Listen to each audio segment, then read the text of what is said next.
Сәлем барлықтарыңызға. Бүгінгі өтетін тақырыбымыз персоналери.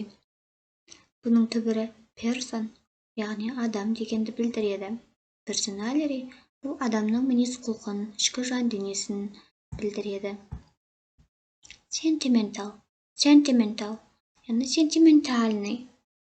Яғни өзіне тез, көңіліне сөзді тез алып қалатын, тез жылап қалатын адамды айтамыз.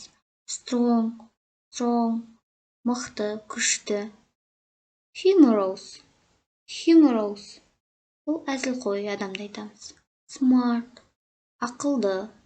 Hypocritical,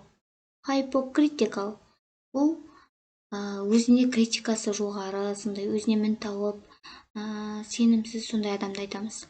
Bossy, бұл бастықсымақ.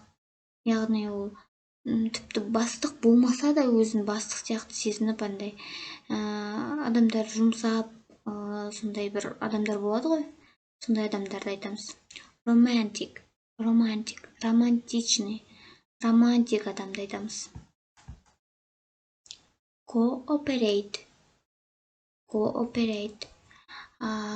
көпшіл адамды айтамыз. Problematic, бұл проблемный адам.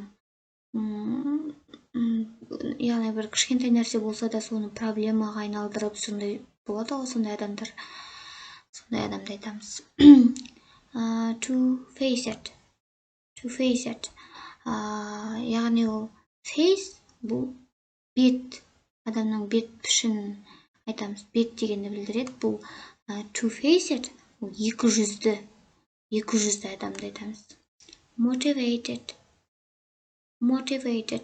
бұл мотивационный, мотивациясы жоғары, алдыға қойған мақсатына жетем деген сондай адамдар болады, осы бұларды айтамыз. Impulsive,